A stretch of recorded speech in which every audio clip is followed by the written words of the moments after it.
こんにちは、さゆりです。今日はオンラインショッピングで失敗した経験を話したいと思います。皆さんはオンラインショッピングをしますか？ネットで買い物をしますか？私はどちらかというと、あまり買い物をしません。ネットで買い物をすることは少ないです。でも、つい先日、ネットで買い物をしました。結構変わったサービスをサブスクしました。サブスクっていうのはサブスクリプションの略です。で、硬い日本語だと定期購入と言います。で、私がサブスクしたものは洋服のレンタルサービスです。それが何かというと、私は結構 YouTube を撮ったりするので、いろんな洋服があった方がいいかなと思ってます。見る人を飽きさせないためにいろんな洋服を着た方がいいのかなと思っています。でも私は正直洋服にあんまり興味がないんですね。興味はあるかもしれないんですけど、その興味っていうのはこの服かわいい着たいとかじゃなくてどう見られるかというのには興味があるんですけど、自分がこれを着たいというのにはあまり興味がないんですね。で、皆さんもきっとご存知の通り見た目で判断されることは絶対にあるんですね。で、特に日本だとそれが顕著です。それが明らかです。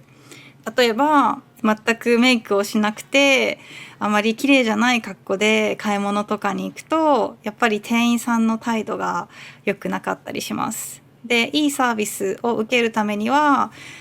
めちゃくちゃおしゃれじゃなくてもいいんですけどある程度綺麗な服装をしていないとそういった態度を取られることがあります。そういった理由で私は自分で選ぶのもめんどくさいし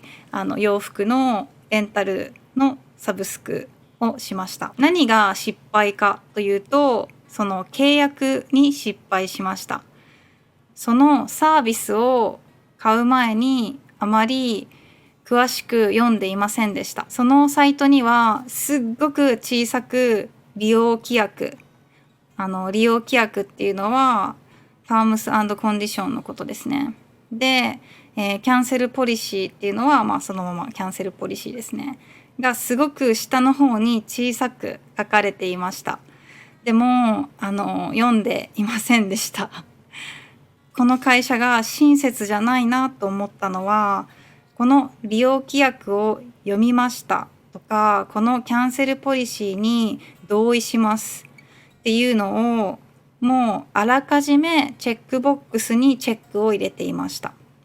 だから私がチェックを入れなくてもそのまま進むようになっていました。だからその利用規約があるのを、正直知らなかったですね。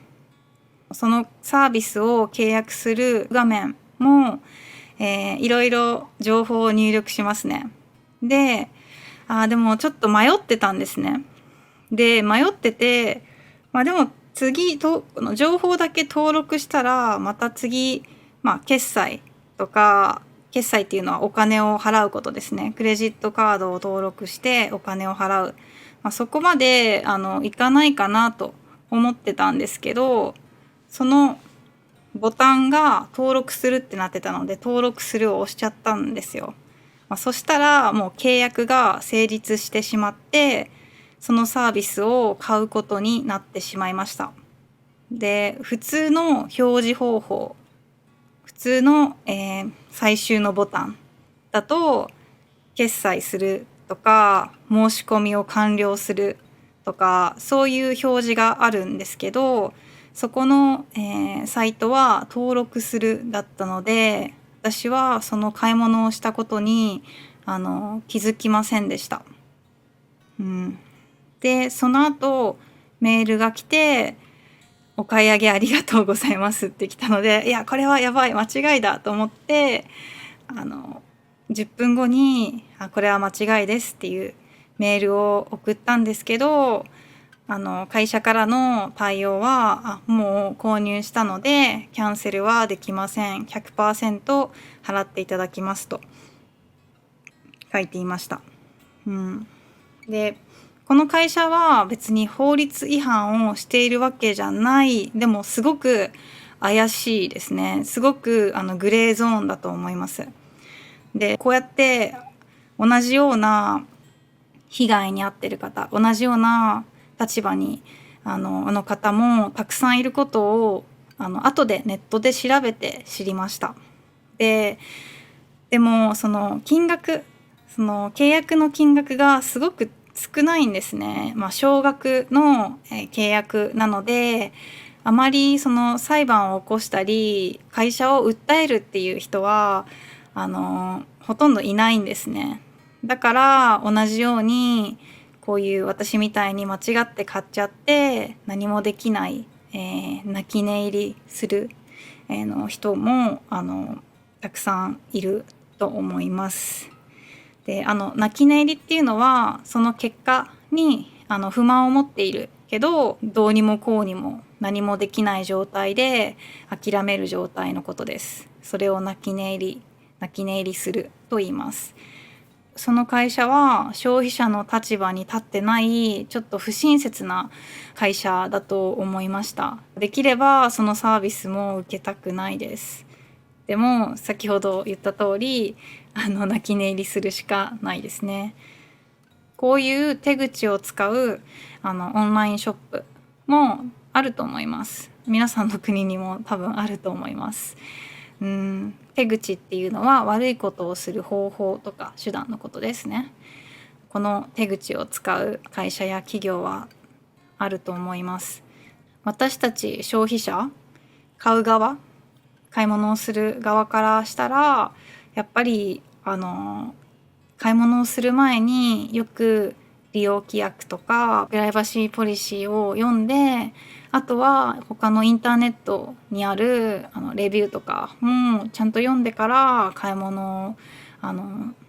するべきだと今回改めて学びました。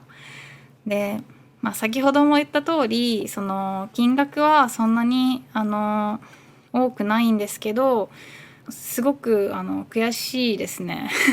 自分がちゃんと読んでなかったっていうのもありますし、少額お金が大きくないからその裁判にまでならないぐらいの金額を